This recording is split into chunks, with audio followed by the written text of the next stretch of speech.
Hola, bienvenido a tu lección 6 de Historia Universal. Hoy veremos el periodo entre guerras. Comencemos con los años 20 en Estados Unidos y la crisis de 1929. Por fin, después de tantas guerras y revoluciones, merecemos un descanso y ver procesos más lentos y menos desgastantes. En esta lección vamos a revisar qué sucedió después de la Gran Guerra, llamada así porque la gente no se imaginaba que vendría una segunda guerra de escala mundial. Pero aún así no nos adelantemos. Para esto recuerda que Estados Unidos entró ya iniciada la Primera Guerra Mundial, por lo que no tuvo el desgaste en su nación que sí tuvieron las potencias europeas, dejándole así el camino libre para comenzar a tomar el camino que tiene hoy en día, como uno de los países más influyentes del mundo. Incluso el gobierno estadounidense propuso el Plan Deus, un modelo de préstamos financieros para reconstruir Europa desolada por la guerra, lo que le trajo jugosas ganancias.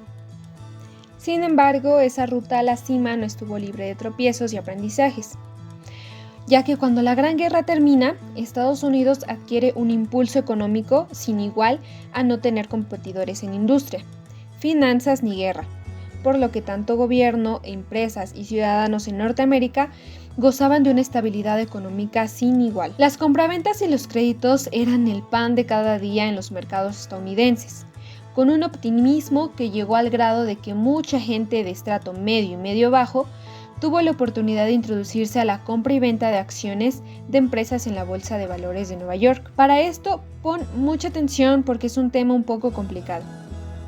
Primero, las acciones empresariales son pequeñas partes de una empresa, por lo que si posees una, recibes una parte de las ganancias que recibe la empresa. Era un método simple y sin esfuerzo, que daba buenas ganancias sin mucho esfuerzo y en un lapso de tiempo muy corto. Hasta antes de la década de 1920, únicamente grandes empresarios podían acceder a este tipo de negociaciones. Pero el problema surgió con la entrada de este sinfín de nuevos accionistas, ya que la demanda de acciones aumentó, y con ella el precio de las acciones también. La promesa de las altas ganancias a corto plazo era el gancho con el que mucha gente entró a este mercado, pero revender y revender y revender las acciones causó que el valor de la acción en el mercado se disparara, haciendo a un lado su valor real, el de las ganancias de la empresa. Te explicaré con un ejemplo.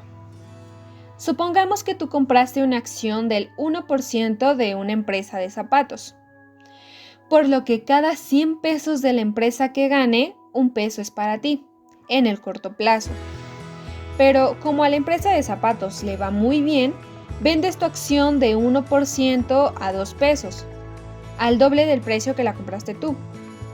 Entonces, tu comprador sabe que a la empresa le va bien, así que acepta el precio que le diste, pero el ciclo se repite cuando él la vende a 3 pesos. Y el siguiente comprador la vende quizás a 5. Bien, el problema surge cuando después de años de encarecer ese 1% de la empresa, los accionistas se dan cuenta de que la empresa de zapatos no tiene aumentos de ganancias, conforme al aumento del valor de sus acciones. Es decir, aumentó 5 veces el costo de las acciones, pero no aumentó 5 veces el valor de sus productos y sus ganancias.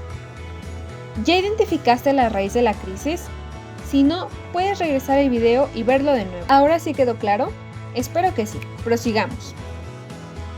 Esta sobrevaloración del precio de las acciones provocó que ni siquiera los altos empresarios pudieran o quisieran pagar precios tan altos por las acciones, por lo que se salieron del mercado bursátil, vendiendo a precio de remate las acciones que ellos poseían y retirando su dinero de los bancos, temiendo así una crisis. Cuando a inicios de octubre de 1929 estos empresarios empiezan a salir en masa de la bolsa de valores con sus inversiones, el caos llegó para el resto de los accionistas menores, ya que habían puesto todo su dinero en ese juego de especulación financiera, y cada día que pasaba sus acciones valían menos.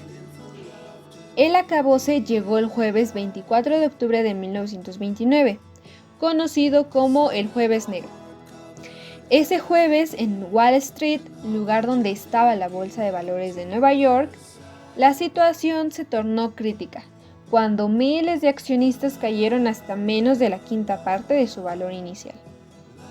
¿Te acuerdas de nuestro ejemplo donde te compraron tu acción en 2 pesos y cada vendedor la hacía más cara? Pues ahora el comprador final, que quizás invirtió hasta 20 pesos en ella, vio caer el precio hasta en 20 centavos.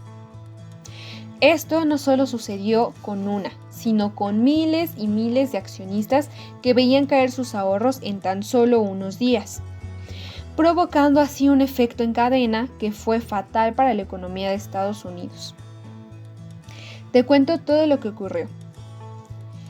La gente que pagó sus acciones con préstamos del banco no pudo pagar sus deudas. Los bancos sin dinero por el retiro de efectivo que hicieron los empresarios y sin los pagos de sus deudores cayeron en bancarrota. La gente sin dinero para poder activar la economía apenas podían comprar lo básico, causando que la tienda de artículos no esenciales se fueran a la quiebra por falta de ventas, dejando a mucha población en situación de desempleo, agravando así más su situación económica. El gobierno estadounidense tampoco tuvo mucho margen de maniobra, puesto que no había capital suficiente para salvar a todas las empresas, bancos y accionistas, por lo que el presidente Hoover solo contempló como la economía más fuerte desde el fin de la guerra. Colapsaba desde sus cimientos. Además, los socios económicos de Estados Unidos como Francia e Inglaterra también sintieron las repercusiones de esta crisis financiera.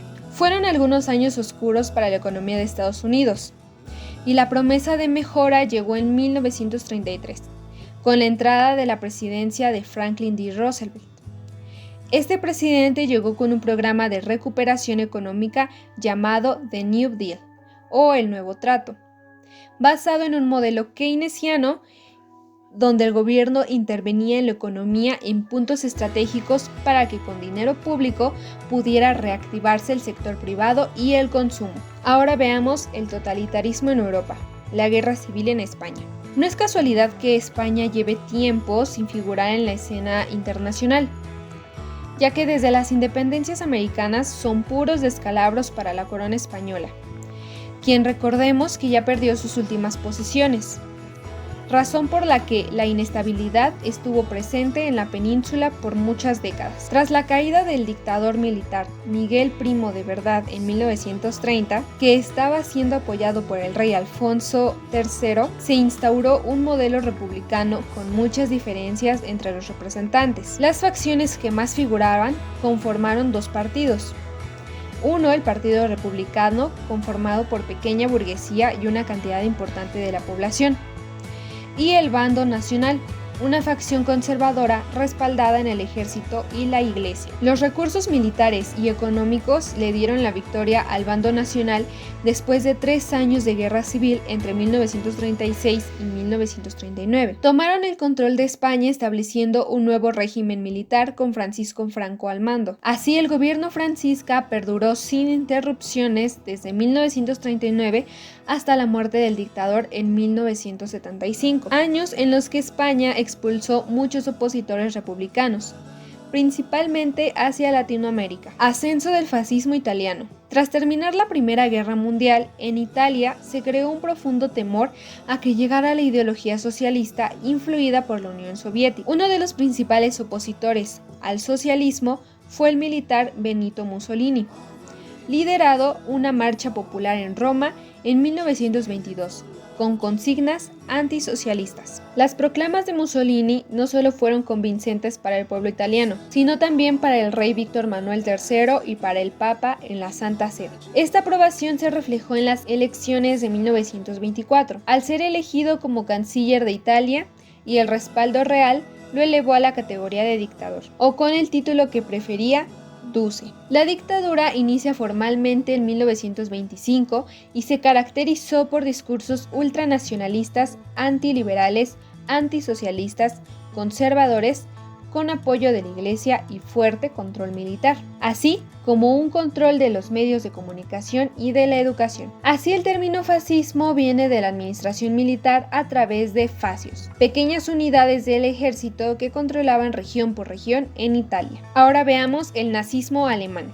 Después de la guerra y con la vigilancia de las potencias, Alemania fue renombrada como República de Weimar y tuvo que cumplir al pie de la letra las imposiciones del Tratado de Versalles, causando una profunda crisis económica dentro de Alemania, con el desabasto alimenticio y la inflación en una situación por demás complicada. Una sociedad sumida en la necesidad y el descontento fue adecuada para el ascenso de políticos con ideas nacionalistas, quienes se posicionaron dentro de la simpatía de la gente. El más popular de todos fue el Partido Nacional Socialista o nazi, como se le abreviaba. Este fue fundado en 1919 y durante la década de 1920, para obtener muchos partidarios gracias a la cara del partido, el político, orador y militar Adolf Hitler.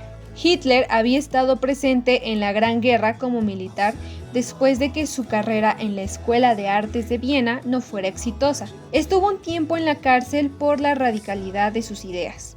Sin embargo, el ascenso del partido nazi logró reducir su condena y salió libre para continuar con sus consignas. Estas ideas ultranacionalistas invitaban al pueblo alemán a proclamarse como la raza superior y pura. Mezclaba el resentimiento contra los aliados con promesas de supremacía alemana. La aceptación se reflejó con el paso del tiempo, pues para 1930 los nacionalsocialistas eran el partido de más presencia en el Congreso, y gracias a esa superioridad numérica no solo declararon a Adolf Hitler canciller de Alemania, sino que también le confieren facultades dictatoriales. A partir de este momento, Hitler declara el nacimiento del Tercer Reich alemán, con la mira puesta en recuperar la grandeza que merecía. Este motivante político impulsó el trabajo y la producción en Alemania, causando no solo aceptación social, sino también una economía que se iba recuperando. Sin embargo, sabemos que el costo fue muy alto. Hubo persecuciones a población que se le consideraba de raza impura y que no entraban en el proyecto, como los judíos, los homosexuales y los gitanos. De igual forma, los opositores al régimen no tenían voz y su representación cada vez fue menor.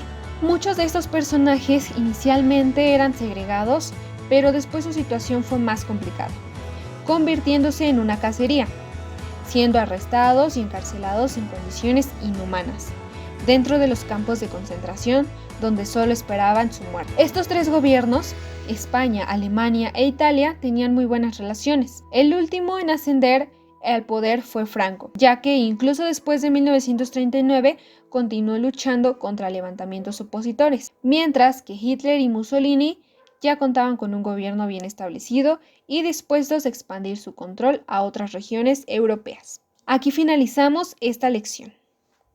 Hasta pronto.